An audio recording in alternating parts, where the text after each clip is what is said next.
Have you heard? Metro by T-Mobile now includes Amazon Prime. Yes, enjoy the best of shopping and entertainment, movies, TV shows, music, free shipping, and much more. All included for just $40 per line for 3 lines. All on the T-Mobile network. Discover the smarter way. Metro by T-Mobile. That's genius. One offer per account. Offer subject to change. $12.99 per month value. Offer valid for new Amazon Prime members. Metro customers may notice reduced speeds versus some T-Mobile customers. Video at 480p. Capable device required. See store for details and terms and conditions. TCL is a proud sponsor of the 1500 ESPN studios. TCL, America's fastest growing TV brand. Minnesota Vikings. The NFL. Football. Yeah, football. Welcome to Purple Podcast.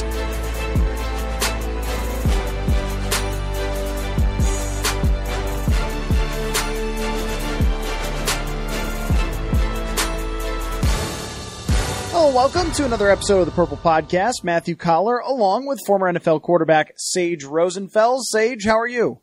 I'm doing great. Driving currently in western Iowa back to Omaha, Nebraska, where I live from Minneapolis. I was up at the game. I saw you in the tunnels underneath the stadium the other day, and not a great win, not a great game, I should say, for the Vikings. So the drive, is it better or worse than going from Wisconsin, in Green Bay, back to the Twin Cities?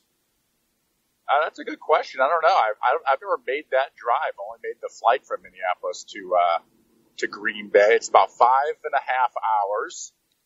The nice thing is that I went to school at Iowa State, so I get to stop either in Ames or Des Moines, generally on the way to and from Minneapolis, to either have a cup of coffee with a college teammate or a business associate, or today had breakfast with my father, who came in and dropped me off my dog, who my parents had been watching my dog for a couple of weeks. And so it's always nice to drive through my great state of Iowa, and most of the corn has been chopped down at this point, harvested, and getting ready for winter down here. Well, I can confirm that Green Bay to the Twin Cities is also filled with corn, depending on the time of season.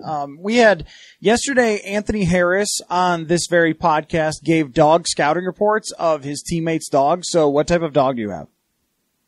I have a mini Bernedoodle. Bernedoodle. I have a mix between a Bernese Mountain Dog mother and a mini poodle father. We call that a mini Bernedoodle. He's about a 55-pound teddy bear. He's adorable. His name is Bernie, really original. It's great. Bernie for the Bernese Mountain Dog. He's about, I'm trying to think about it, he's about 2 years old, coming up on his second birthday. And actually, I got him from a family who lived way up in northwest Minnesota, only 2 miles from the Canadian border. So he's actually a Minnesota-born puppy, just like my youngest daughter, Lola, is a Minnesota-born child of mine. Now, I don't disparage any type of dog, but I am team big dog. My dog is 75 to 80 pounds, depending on how much we feed her. I have a greyhound, Sage, and it's awesome. Big dog that you can play with and hug and push around a little. I'm with the big dogs here. Big dog, big problems, big mistakes. That's how I look at it. So I like medium problems and medium mistakes. I went for the medium-sized dog.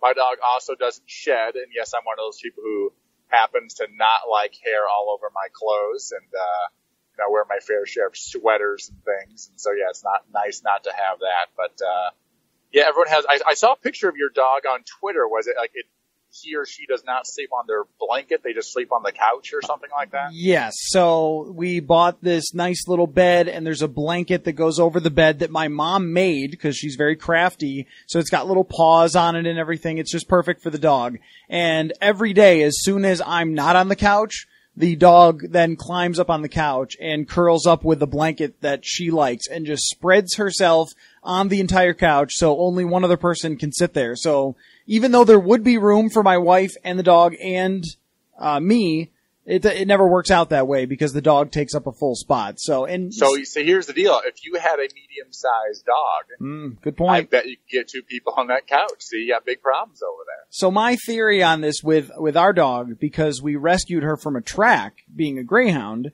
she was a racer, and so we got her after she had finished up her racing career, is that she had to live in a little cage for the first 4 years of her life and be forced to race. So if she wants the couch, she gets the couch. That's how it goes. Yes, yes. I like it. You're indebted to your dog for the rest of its life. Exactly. Sure. So let's go from dogs to lions, Sage. Am I right? Oh, I like that. Yeah, almost. Right. It was almost. Animals. Almost. So let me ask you, I mean, the Lions have just been a bleep show this whole year. I mean, you start out with Matt Patricia, and it comes out that there was a rape allegation when he was in college. And then you go to OTAs where he's making guys run that's not wind a big sprints. deal. You can get on the Supreme Court for that. Boom. I shouldn't have said that. That's all right. That's allowed on this podcast. From animal breakdowns to political zingers. But I mean, if the NFL has shown us anything, it's that it doesn't particularly care about something like that.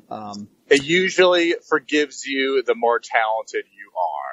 So that's sort of how it goes. Yeah. Greg Hardy getting a job back in the NFL again, and certain other players who kneeled for the anthem not getting jobs might shine a little light on some hypocrisy from the NFL. So, Matt Patricia with that, and then in OTAs he gets criticized by some players behind the scenes about running wind sprints and doing things like that when these guys are all in shape and trying to bring over the Patriot Way, which, as we've seen so many times, does not work. And then they get off to this terrible start where, Sam Darnold throws all over them. They get a couple wins, but get smoked by Seattle last week. And then today, I'm sure since you've been driving, you haven't seen this, but Matt Patricia melting down after the Golden Tate trade, scrutinizing a reporter for how the reporter was sitting in his chair when asking a question. So, well, I did not see this tirade, but I will say this about that trade, and I was sort of, looking at it last night, and, Golden Tate goes to, what was the team? He went to Philadelphia, right? Yes. So for Philadelphia, here's what's really interesting about it. And here's why I don't believe it was a good trade at all for Detroit. I understand they're trying to build for the future. And obviously, maybe Patricia and Golden Tate don't get along or whatever, because I think Golden Tate's a really good player. I actually think he's undervalued. He's a good route runner. He catches the ball well. He's really good after the catch. I mean, he's one of those guys that's sort of like a running back in a lot of ways. Almost reminds me of a Percy Harvin, but not quite as fast. I mean, he's physical. He's great after the catch. Great third down guy. Sort of an Anquan Bolden, better after the catch type of guy. So, but anyway, what was not taken into account this thing, I don't think, by the Lions was the compensatory pick they would have gotten at the season's end if they would have just let him go. Hey, we're not going to sign him back. Golden Tate is going to get a big contract at the end of the season. He's a very good player. A lot of NFL teams would love to have him. And because of that, Detroit was probably going to get a third or fourth round draft pick. Now, the team that just traded for him, Philadelphia, they'll have him as a rental for half the season, including the playoff run. And they will get the compensatory pick after the season. The whole thing might actually just be basically a free trade for them, and the draft picks are a wash. It is baffling on many levels. That one is one of them, but my reaction was, I'm sorry, is the NFC North resolved already? Because we were just talking about the other day how anybody could win this thing. I mean, they're 3-4. They're 3-4. The leader is 4-3. I'm failing to understand why they would be out of this race. And plus, if you look at their games, they've been very much up and down. But they have a win against Tom Brady. They have a win against Aaron Rodgers. They have 2 losses. One is by 3 points. The other is by 2 points. So let's take the entire how we analyze football out of this equation as to why it happened. Let's just go off of this as you started with the sort of the podcast here, this conversation. One, Matt Patricia got really defensive for his decision, basically his decision to trade him. Mm-hmm. All right. Number 2, there were rumblings in the summertime of people not liking Patricia. Right. All right. Then a trade occurs that makes no sense, and the coach gets really defensive about it. we can probably assume that Tate was a part of that, whether Tate's in the wrong there or whatever. We can probably assume, these two did not get along, and he may have been the or one of the players in the summertime to, maybe Golden Tate just didn't like what Matt Patricia was selling, and that's what happens a lot of times. New head coaches come in, some players buy in, some players are maybe skeptical, and maybe Golden Tate just wants to get the heck out of Detroit. Go somewhere else, and just go to a better team, a better franchise, a better city. Mm-hmm. I've seen that happen, numerous times in my time playing the league. Your dot connecting is Zolgadian, I have to say, on that one. Yes, but brilliant. But you know what? Judd was talking about this way back then when that report came out, that he didn't believe in Detroit because of that, because of the whole Patriot Way, and we're going to come in and push and I remember listening to Joe Thomas talk about this, that every time that they would change coaches in Cleveland, which was many times with Joe Thomas playing left tackle, he said every single time the coach came in and said, you guys didn't work hard enough. That's why you weren't winners. And every single time all the players went like, oh, not this again. And it seems like that is a trend with football coaches when they get a job, especially first-time coaches or Belichick guys, where they want to come in and lay down the law when really it was probably related to something else, whether it's personnel or scheme or whatever it might be. It's rarely that the guys aren't trying.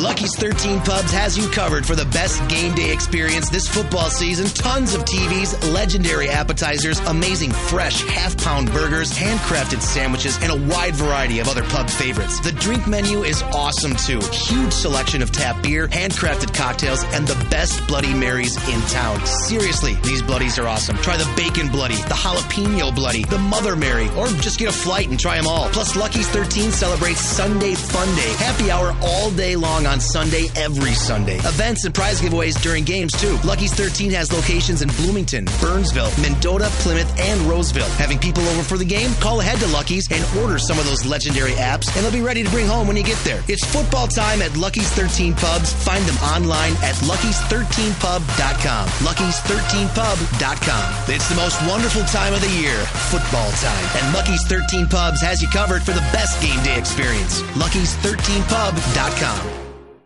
You don't think NFL players work hard? I mean, that's what we do. Whether you're on a good team or a bad team, everyone's working basically as hard as each other. Now, some people are probably working a little bit smarter, but that usually has to do with the coaching. I always really appreciate it. And it happened a couple of times in my career, when a new coach would come in. I'll go back to Gary Kubiak at my time in Houston. He came in and he did not say, almost, from what I recall, anything negative about Dom Capers staff and their scheme before. It just wasn't brought up. Mm-hmm. If anything, it was brought up with a bit of compassion, is that, you guys have been here for the last 3 or 4 years. I'm sure it's been a struggle. I'm sure it sucks. Mm-hmm. Let's get to work and get this figured out. There's some good football players in this team. He did the opposite of what a lot of coaches do. They come in, they say there's not enough talent. We got to find the right guys. Kubiak came in and said, we do have good players in this football team. We got to get more players on this football team. You guys have put in the work. You're going to work hard for me as well. And I think players, stuck with him. And it's probably one of the reasons why Kubiak actually, had to wait, I think, until his 4th or even 5th season of being a coach before getting the playoffs. He got a little bit more, time that a lot of coaches get. Players played hard for him. And I think over time he ended up having a nice, tenure in Houston because that he came in right away and didn't sort of degrade the players that they weren't working hard just because they weren't winning. Yeah, I mean, that's a good point because it's almost like you get much more rope if you don't snap.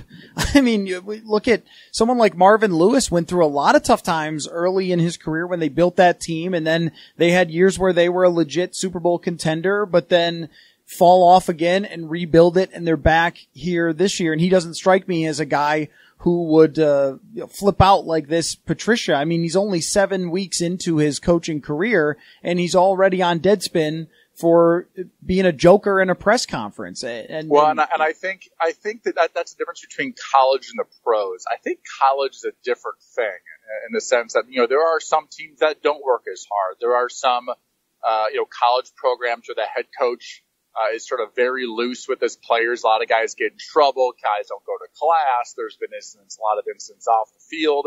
And then a coach comes in and say, we're not going to be that type of program. Mm-hmm. I just think the NFL is different. These guys are getting paid a lot of money.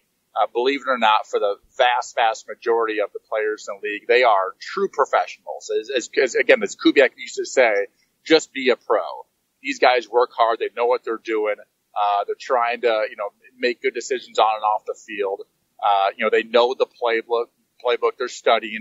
They know that, wins and losses, have a direct correlation between what they're going to get paid in the future. Mm-hmm. And even in losses, when your team's out of it, they want to have 10 catches because dang it, my contract's up, but I want to have as many catches as possible. So, that is the thing about the NFL is, players are really always motivated to play as hard as possible. So in my career, Sage, I've had bosses that I, let's just say didn't believe in, let's put it that way, that had maybe a few eye rolls here or there. Is it similar with the head coach? I mean, because every player's going to see this now. There's no avoiding it, that, him, the way he's acting. And if they already didn't buy in entirely to the way that he came right in and told them that they didn't work hard enough and so forth, I mean, it seems like if you have a locker room that isn't buying what you're selling as a head coach, it's very difficult for everybody to be on the same page and succeed. I think NFL players believe in coaches who are authentic, and that, when head coaches have an opinion, we lost that game because, or we didn't get it done because, or we won because, if that a lot of times matches up what the most of the players are feeling and there's an honesty there, I think that's how you have a locker room. It's not really coming in and saying you guys don't work hard or you guys do everything right. There's a player's coach and then there's the old Parcells types. I think it's really all about authenticity and the players just, sort of having a man-to-man relationship. Again, I think that's the difference between the pro game and the college game is it's sort of a man-to-man relationship in the league. And obviously you have a boss, but everyone wants to be treated with respect and have sort of an honest conversation about their performance, their team's performance. And that's how you build a closeness of a team. That's how a team understands itself as well. I think it really comes off as honesty from the coach. Again, try not to blame the players, accepting blame. We're all in this together, not singling people out. I think that players really respect it. And actually, when players don't play well, for a coach to sometimes take the blame, and say they got to do better. Not always blaming, player or position groups or something like that. So I think that's how you get locker room. The hard part about the Patriot Way is the Patriot Way was built. It took a while. Mm-hmm. We weren't talking about the Patriot Way in 2001, when Tom Brady was being the St. Louis Rams in New Orleans. No one was talking about the Patriot Way. That took a while. Right. That took a Super Bowl. And then Brewski started talking about it, 04, 5, 6, 7, a few years down the line when they're winning all these divisions. There's a certain way of doing things.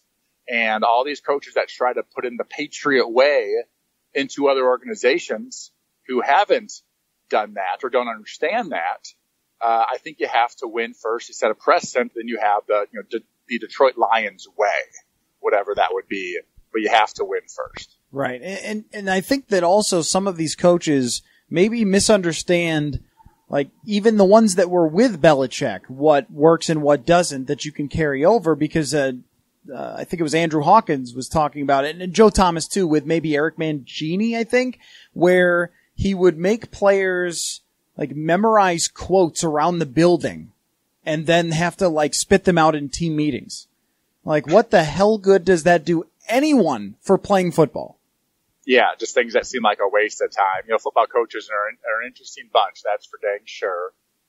And let's talk about, by the way, the coaches who have left the Patriot Way and gone on to have success or failure. That's a short podcast there. Charlie Weiss at Notre Dame, I would call that a failure. Charlie Weiss at Kansas, I would call that a failure. Yes. Okay. Romeo Crennel, failure as the Green Bay or as the Cleveland Browns head coach. He's a good coordinator, I guess, good defense coordinator. That's about all I know. Josh McDaniels. Josh McDaniels, failure in Denver. O'Brien, to be honest with you, I would say failure in Houston. I don't think he's lived up to, being having the Patriot Way has not quite followed him yet. I'm sure there's more. Obviously we have our guy in Tennessee now. We'll see where he ends up going, Vrabel. But these coaches these coordinators who have left and tried to be the Patriot Way somewhere else, it just hasn't worked. It's one of those things that I would initially sort of brush off as just a coincidence or situational. I mean, Romeo Crennel with the quarterbacks they gave him in Cleveland wasn't going to work, right? But he chose them. Right, that's true. But and now there's a pile of these coaches who have had the same issue, and it does not seem that Matt Patricia is breaking that mold. So let me ask you about another Matt. Matt Patricia does not represent all Matts. I just want to make that clear. Matt Stafford is still having a good year this year. Overall, decent numbers. Their passing attack is middle of the league, and he has been just like the rest of the team, where one week it's great and the next week it's really poor. And Sage, I guess I would almost describe his career that way, where there are years where he's incredible. There are years where he's just okay. They've tried to tweak it so he throws a lot more short and quick passes than he used to, with Kelvin Johnson throwing it down the field. But he's beat the Vikings twice at US Bank Stadium. He's the only guy who could say that. And I think that if you catch him on the wrong day, he will just get really hot and beat you. Do you think Matthew Stafford is basically Kirk Cousins? Yes. Very similar. I had never really, as you're talking there about his good and his bad, and he had these great games, and sometimes he has bad games, sometimes he makes these boneheaded, terrible throws. Other times he's a magician and makes some unbelievable plays. It's like you're talking about Kirk Cousins as well, right? I mean, there's a similarity there. And they seem to be on these teams that just can't, quite get in the playoffs consistently. The Lions, for the most part, since Stafford's been there, have been somewhere sort of in the middle, lost in the middle. It seems like 7 wins, 8 wins, 9 wins, whatever it might be, occasionally in the playoffs here. But that's sort of the same early part of the career here for Kirk Cousins. With both of these guys too. Now, something that analytics people don't like at all is talking about quarterbacks' win-loss record, because so much goes into it, what's around you, who your coach is, and I agree with all that. But when you have 132 games, it kind of tells you who you are with how much you've won. And with Matt Stafford, he's basically a 500 quarterback. Even if you throw out his age 21 season when he's the first overall draft pick, okay, that's fine. Then he's a 500 quarterback the rest of the way. And Kirk Cousins, the same thing, where they can pop up with an 11-5 season or a 10-6 season if everything goes their way. But mostly it's 7-9, 9-7, and things got to bounce right for them to make you competitive. And I think that kind of was the argument with this Vikings team and Cousins, and probably was in Detroit too. Like, if we could get a defense in Detroit, a running game, and with Cousins, it was, well, give him these 2 wide receivers, and still we're talking about 2 guys who are basically 500 quarterbacks. Yeah, and some guys are just, by the way, I do think that Stafford's in the top half of quarterbacks in the league. Mm-hmm. I do think his organization's in the probably bottom third of organizations in the league as far as consistently putting good talented coaches around him. And so that's probably why they get somewhere sort of stuck in the middle. I think, Dan Marino, for all those years with the Dolphins and consistently being, on good teams, on playoff teams, and he was a great quarterback. I think they a lot of times go hand in hand. Great quarterbacks consistently win. Good quarterbacks are usually stuck somewhere in the middle, and I think that's sort of where Stafford is, and obviously I think he is. I do think he is better than the Lions organization, if that makes sense. If you want to balance out, who's should be credited for more wins than losses over the course of the last 10 years, I gotta think the more positive goes to Stafford's game. All right, so what makes him one of the better quarterbacks in the NFL, though? The arm strength is clear, but I also think that unlike Cousins, the man moves around pretty well. Like, that he will get outside and he'll make a play. He did that Thanksgiving Day 2016 where he needed a big conversion and got a drive down the field to tie the game using his legs on a couple of plays. Seems like that he has a little bit of that gunslinger gamerness that maybe Kirk Cousins doesn't exactly have in the same way. Yeah, there's, Cousins he's lately, or really most of the year, he's been making some incredible throws every game. Just great throws, and guys sitting in his lap. He has the ability to throw with guys right on him a lot of times, and more often than not, it does go to the right place. He actually has a much stronger arm than people realize. Stafford has a strong arm as well. Stafford is just a better athlete. He's got an ability to create more. He's more flexible. It doesn't sound like a big deal, but when you're running out of the pocket a lot, like to your left, you got to be flexible to turn your whole body, and a lot of times even throw sidearm. Cousins doesn't do that as well. So they're both gunslingers. So I think that's a good thing for both of them. I mean, I think their strength is, they take chances, and with their arm strength and with pretty dang good accuracy, they can fit a lot of tight balls and a lot of balls into some tight spots. And they're both gunslingers by their sort of personality, I guess. And they're both really good competitors, but I think they're different players. I think just, Stafford just more creative.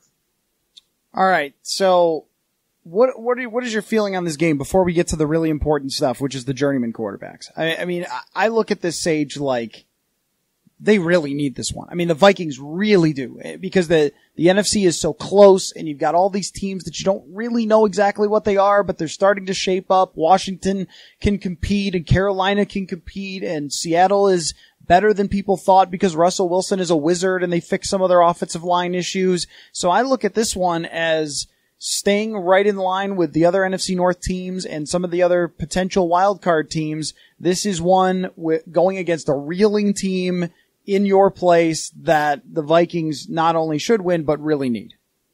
Yeah, I don't do must wins, but this is a do it, Sage. Really you can do it game. now, man. I don't do it. No, I do must you wins don't like play the anymore. last month of the year. No, not yet. There's nothing to must win until you're out of the playoffs. And this whole NFC North could be a 9-7 winner just because everybody beats each other up, this year. But I do think the Lions are the fourth of the four teams in the NFC North.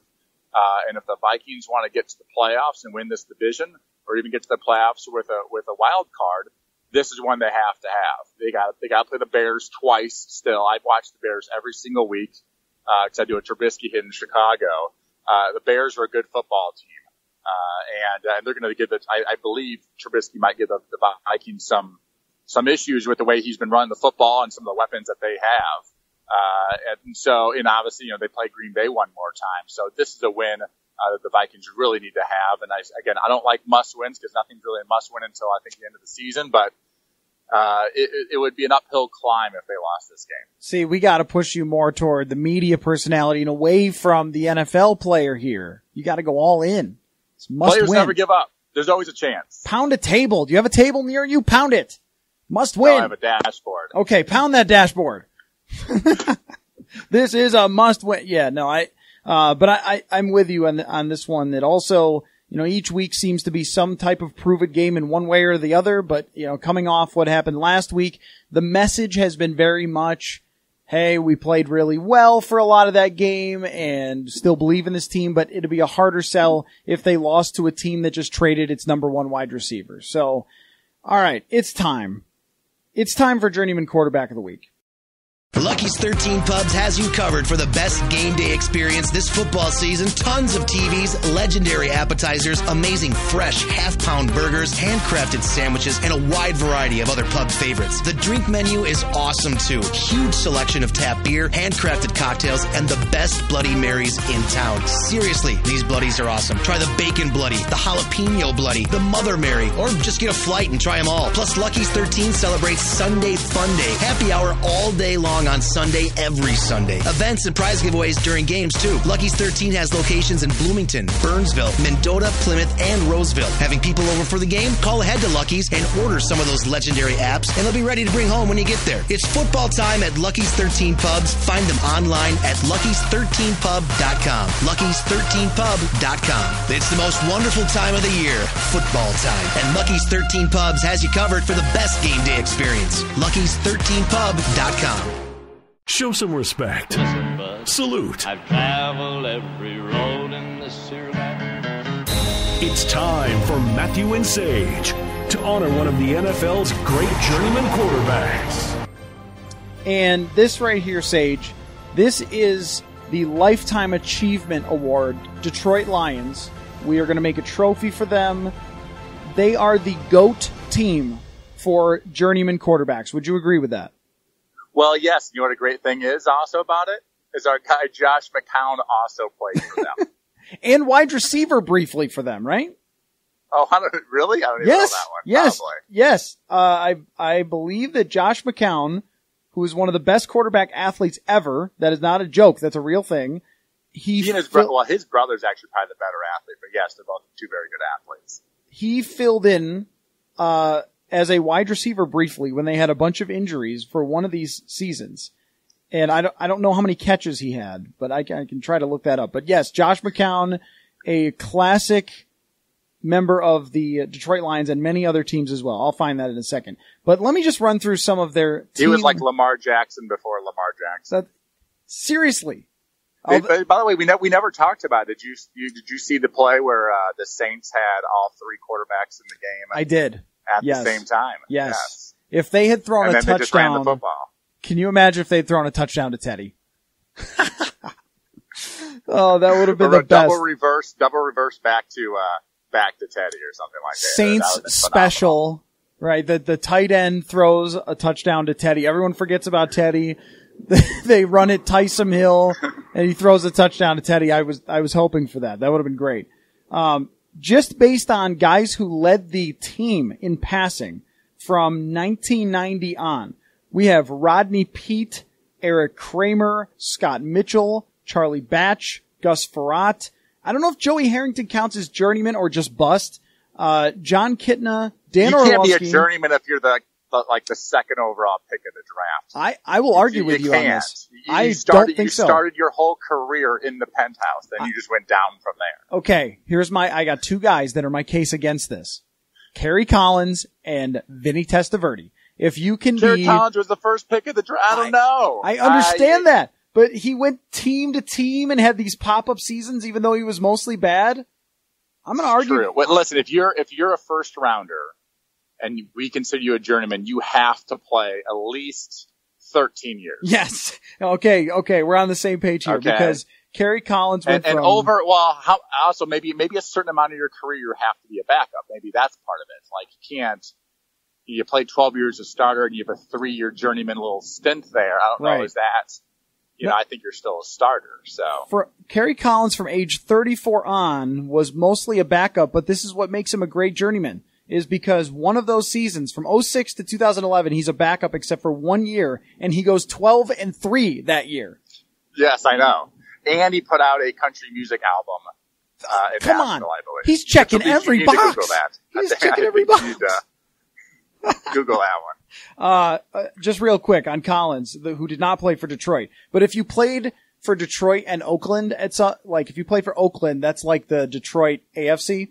So it's like Giants, Tennessee, Carolina, Oakland, New Orleans, a brief stint, and Indianapolis at the end of his career. I think Kerry Collins qualifies, but. Yeah, I think so. Yeah, maybe there's a number of teams too, like even if you were a first rounder, if you played for more than I think you have to play for 4 teams to really be talked about on this show. Minimum 4 teams. Right. So Joey Harrington. So I think he passes the test. Harrington is very borderline. I mean, he played for Miami and Atlanta. No journeyman quarterback can be on a full spread of Madison Square Garden as a Nike ad.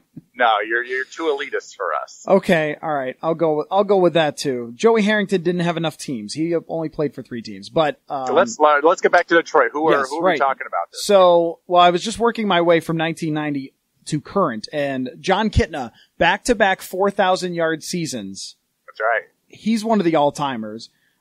Sean Hill, good friend of the show, Sean Hill, or at least not really actually a good friend of the show at all, but a guy that once got the award. He's been recognized before. So tell me this. Who is your favorite of all the guys that I just gave you? Orlovsky, Kitna, Batch, Frerotte, Mitchell, Craig, the guy I can talk about is Gus. Okay, all right. Tell me about Gus. All right, so that's the guy. Well, I love Gus. So, I mean, the good thing is, when I'm in Miami, and Nick Saban comes on as coach. Jason Garrett's my quarterback's coach, Scott Linehan, my coordinator, and Scott was sort of stolen away I think he was one of the first $1 million coordinators in the NFL, but he's sort of stolen away from Minnesota because he wasn't under contract at the end of the year with the Vikings, and Saban hired him to be the offensive coordinator. And he brought Gus, who had been the backup to Dante Culpepper up there, and Gus ended up being our starter for most of that as he always does. Season. Gus had a cannon, and he was sort of a country strong guy, but straight up one of the strongest arms that I saw in my time in the NFL. He had an absolute cannon, and he couldn't move all that great. He wasn't super athletic. I also caught him at the end of his career. But I always had appreciation for Gus. As I've gotten older in life, I have my infamous play, the Rosencopter, and Gus has his infamous play when he banged his head against the wall with the Washington Redskins against the New York Giants.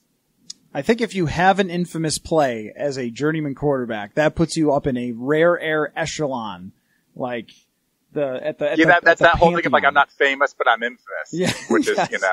I think it's cooler. Now, checking off Gus Frerotte boxes, we have a few things. On his Wikipedia, there's one part that says second stint with, which is just, you need that. See, those are good too. I've got one. I've got two of those. I've got 2 seconds. 2 second stints with every. Yes. No one will break Todd Bauman's record. Todd Bauman's record is like, the Barry Bonds home run record or something, 6 stints with the Jaguars. Oh, yes, that's right. That's right. But second stint with the Vikings, going 8-3, throwing a 99-yard touchdown pass. I believe that's against the Bears. And that's right.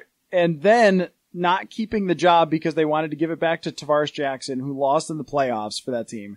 And I will say the thing about Gus Frerotte is, my personal story with Gus Frerotte is he invited me to lunch once. I was interviewing Gus Frerotte for a story, and I told him how much I loved going to Pittsburgh. And so I said, because he's like a Pennsylvania guy. And I was like, yeah, dude, Pittsburgh's a great city. Love going there. And he said, if you ever stop by, then I'll, buy you lunch or something. I was like, okay. I mean, that was more of like a Michael Scott in The Office when his, boss, did you ever see this episode when she says his boss says, if you're ever in Florida, just stop by or whatever, right? And so Michael plans a trip immediately to go. Oh, I think I do remember that one. So Gus Frerotte really didn't invite me to lunch. He's just being nice, but Gus is a great guy. He's a super nice guy. I appreciated him as a fellow quarterback in that room trying to play for Saban. That was quite the interesting year with us, and and AJ Feely was on that team until we traded him about week 6, and we had Cleo Lemon as our third string quarterback on that team. Another little bit of a journeyman. I'm not sure how many teams he racked up, 2 or 3 probably. I don't think he qualifies. Is it 4? Qualify. You think 4 is the number for a journeyman quarterback? I think so. I think for us to actually, we can highlight them, but actually go in and have a conversation about one. I think 4 is the minimum. We're setting the rules. Gus Frerotte. We got to have standards. Washington, Detroit, Denver, Cincinnati, Minnesota, Miami, St. Louis, Minnesota. That's quite the run. He deserves this. He deserves the journeyman quarterback of the week. And I believe lives in St. Louis still with his family. I think that's where he ended up. Yeah, he told me that he originally signed in Minnesota and would fly home after games because he was just supposed to be like Tavares Jackson's friend.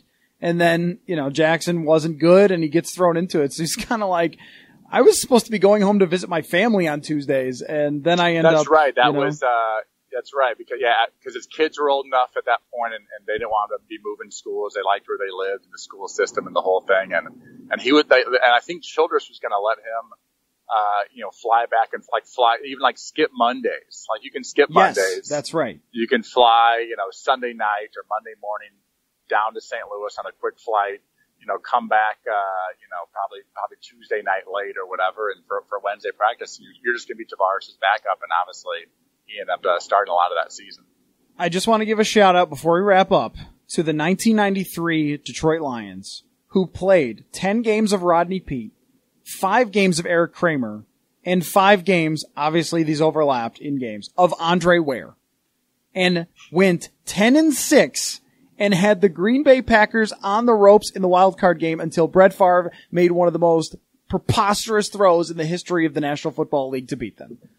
So a great all-time journeyman backup season where they almost found a way to beat Brett Favre in the playoffs. Good job, Wayne Fontes. You know, what's really strange about the Detroit Lions is that they're one of these sort of original teams. You know, when you talk about original teams, you're talking about the Giants and the Steelers and the Bears and the Packers, and the Lions are one of those teams. But all those other teams seem to have won a lot of championships and a lot of trophies and a lot of playoff appearances, except for the Lions. They're like the lone sort of old school team that really, lacks success. I mean, from the old school, before the West Coast was really, even part of the league.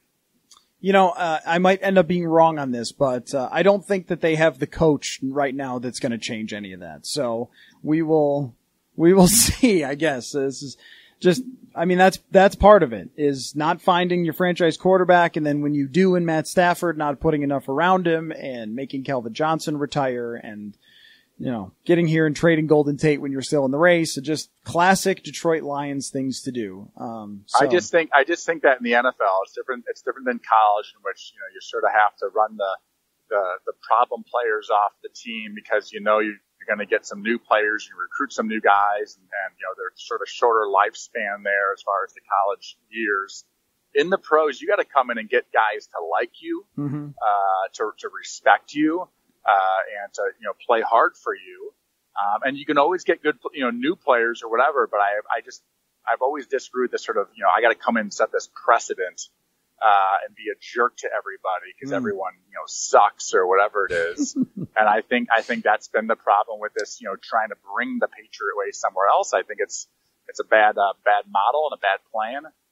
And a lot of the reasons are because that you sort of have to win for players to go, okay, your stuff works. The way you do it does work. We're believers now. We got a lot of believers in here. Now you can be, harder on us or, meaner to us or whatever it might be because we believe you do know what you're talking about. But until you sort of earn that respect, I just think it's a bad way to go. Yeah. I will never forget Doug Marrone yelling at Jerry Hughes, if you don't want to be here or something, you can get out. And Jerry Hughes just baffled. And then signed like a $60 million contract a couple weeks later. It's just like, what? What do you mean? What do you mean get out? Like, I'm under contract and also I'm really good and will be here after you. So yeah, you can yell that all you want, but it doesn't really carry any weight like kicking a kid off the Syracuse program. So anyway, well, awesome stuff. I knew that Detroit was going to bring it for us, Sage, but I didn't expect dog analysis. So I was happy about that. We have to step it up. We have to step it up for the divisional games. That's for sure. Yes. Oh, that's a good point. And I can't wait for when we break down Trubisky since you've been watching so much of him. So, all right. Well, thank you for your time, Sage. I wish you the best in the rest of your corn watching drive on the way home.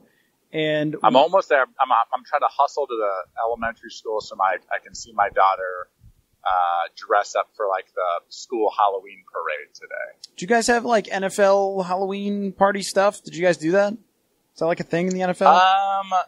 Hockey guys do it. Some of the teams I was on did. I never did for like just going to work or whatever, but some teams would have parties and things like that. Ricky Williams actually always threw an awesome party down in Miami. That was like a fundraiser that fans would come to and stuff, and players would dress up and whatever. But yeah, I think it's become even more and more popular. Yeah. All right. Well, enjoy that. Have a nice Halloween, and we will talk to you again next Monday. Sounds good. All right. And thank you all, as always, for listening to the Purple Podcast. Have you heard? Metro by T-Mobile now includes Amazon Prime.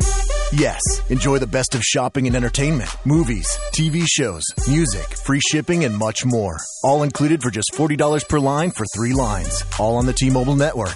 Discover the smarter way. Metro by T-Mobile. That's genius.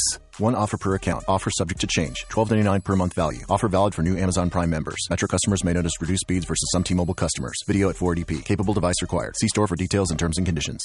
Economic Outlook. I'm Ed Donahue with an AP News Minute. Stocks are climbing higher again. Investors applaud strong quarterly earnings from companies like Facebook and General Motors. President Trump says the economic prospects for the U.S. are endless. We are literally the hottest country in the world economically, and it's a great thing to see. And I think we have a long way to go. House Speaker Paul Ryan disagrees with President Trump's stand on so-called birthright citizenship. The president wants to end citizenship for babies born to non-U.S. citizens on American soil. On Twitter, the president wrote, Ryan should be focusing on holding the majority rather than giving his opinions on birthright citizenship, something he knows nothing about. Istanbul's top prosecutor said today that Saudi writer Jamal Khashoggi was strangled as soon as he entered the Saudi consulate there as part of a premeditated killing, and his body was dismembered before it was removed. The investigation continues into Khashoggi's death. I'm Ed Donahue.